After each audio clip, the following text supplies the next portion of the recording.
Hello, we are doing checkpoint 4.17. They want us to calculate the four second order partial derivatives for the function f of x y equals sine 3x minus 2y plus the cosine of x plus 4y. Our plan will be to take the derivative with respect to x first and get our result, and then take our derivative with respect to y, get a result, and from there take the derivative of each of these things with respect to x and y to get our second order partial derivatives. Okay, let's start with the derivative of the function with respect to x.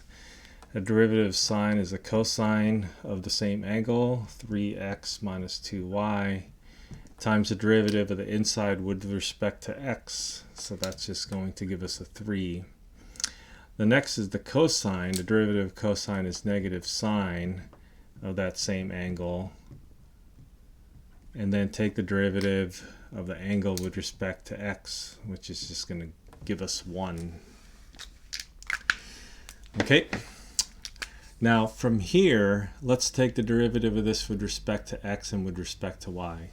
First, if we're going to take the derivative of this with respect to x, we would write the partial of f with respect to x, and then we do that again, and so we have this notation. So it's like the same notation that we might have seen, the Leibniz notation in single variable calculus.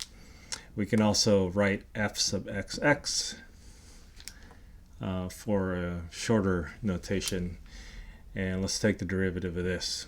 So with respect to x, the 3 is constant. We'll leave that out there, and then the derivative of cosine is negative sine of 3x minus 2y times the derivative of the same, the derivative of the angle with respect to x, which is another 3. So this is going to give us a 3 squared. Actually, let's just write 3 squared here. And then now we take the derivative of sine of this angle with respect to x, and that's going to be the negative cosine of the same angle with respect to x again, so times 1 and times 1 again, so that's just 1 squared. So I suppose we can just leave it like that. And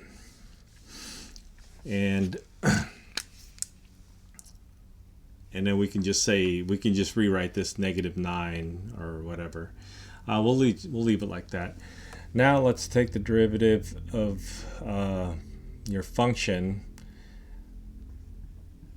with that. You already took the derivative with respect to x. Now you're going to take the derivative with respect to the other variable y.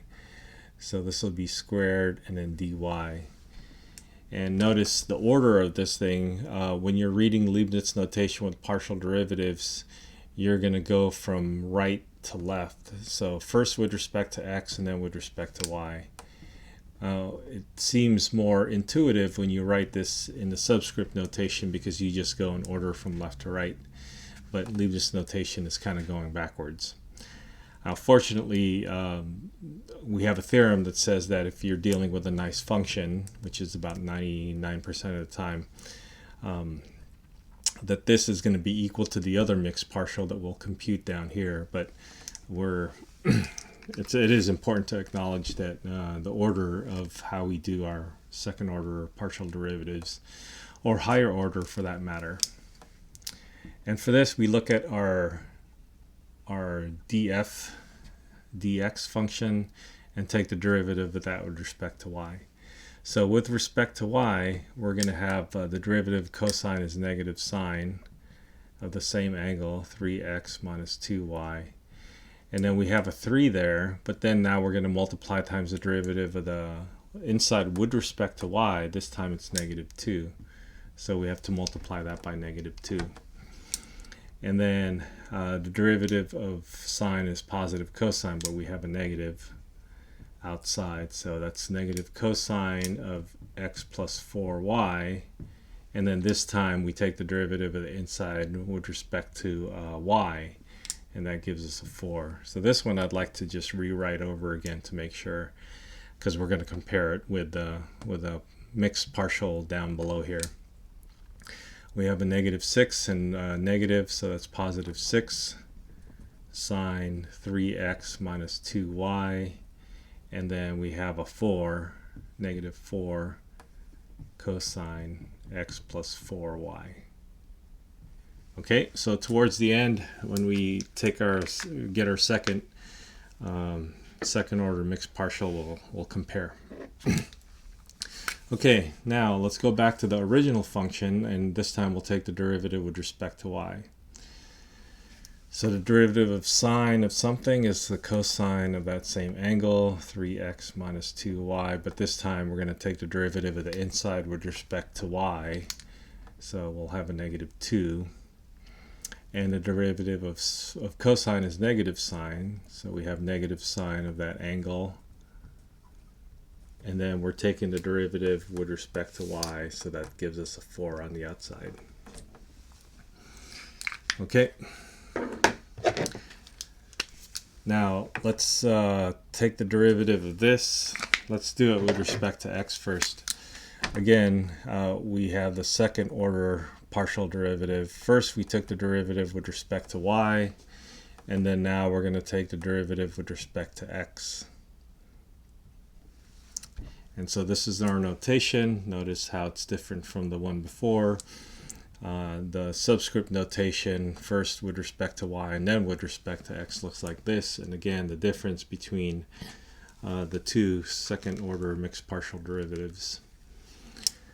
And what I want to do is I want to take the derivative of the expression that we found, which was the derivative with respect to y, and now take the derivative of this thing with respect to x. So the derivative of cosine is negative sine. We have a 3x minus 2y. We have a negative 2 from the last derivative. Now we're going to take the derivative with respect to x, which is going to give us a 3. And the derivative of sine is positive cosine, but there's a negative in front, so that will give us a negative cosine of the angle. And then we have a 4 sitting out there, and then now we take the derivative with respect to x, which is 1, which is not necessary. Okay, and so now let us simplify it again so we can do a comparison. We have a negative 2, and then a positive 3. It's negative 6, so this gives a positive 6 sine of 3x minus 2y minus a 4 cosine x plus 4y, and that is the same as what we found in the other problem. Okay, we have one more to go, and that is to take the derivative of this with respect to y, and then with respect to y again. So this is be fyy.